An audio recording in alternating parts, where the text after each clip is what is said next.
તો આ તરફ કાજલ હિન્દુસ્તાનના નિવેદન બાદ પણ પાટીદાર સમાજમાં રોષ। મોરબીમાં પાટીદાર સમાજ રેલી યોજીને વિરોધ નોંધાવશે। સરદાર પટેલની પ્રતિમાથી કલેક્ટર કચેરી સુધી રેલી યોજાશે। કાજલ હિન્દુસ્તાની સામે ફરિયાદની માંગ સાથે આવેદનપત્ર પણ આપવામાં આવશે।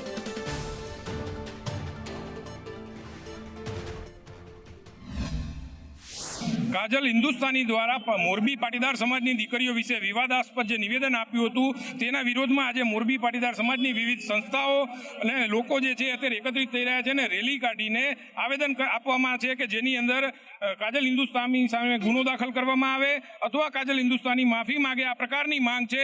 અત્યારે આપણી સાથે કેટલાક લોકો છે અને આપણે એમની સાથે જ વાત કરીશું। આજે શાના માટે તમે અહીંયા આજે અમારી હિન્દુ દીકરીઓ ઉપર જે આક્ષેપ કર્યો છે એના માટે અમે એકત્ર થયા છીએ અને મહારેલી આયોજન કરી રહ્યા છીએ।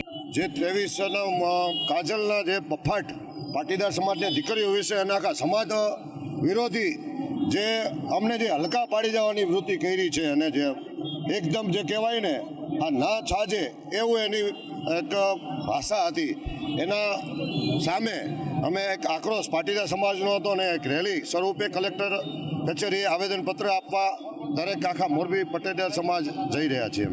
અત્યારે સિરામિક એસોસિએશનના પ્રમુખ મુકેશભાઈ પણ છે। મુકેશભાઈ, આજનું જે આયોજન છે શા માટે આયોજન છે અને શું મેસેજ છે?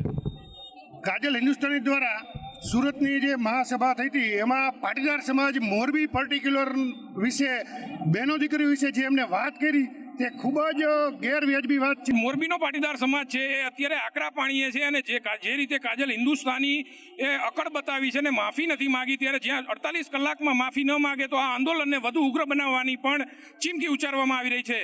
નિલેશ પટેલ, સંદેશ ન્યૂઝ, મોરબી।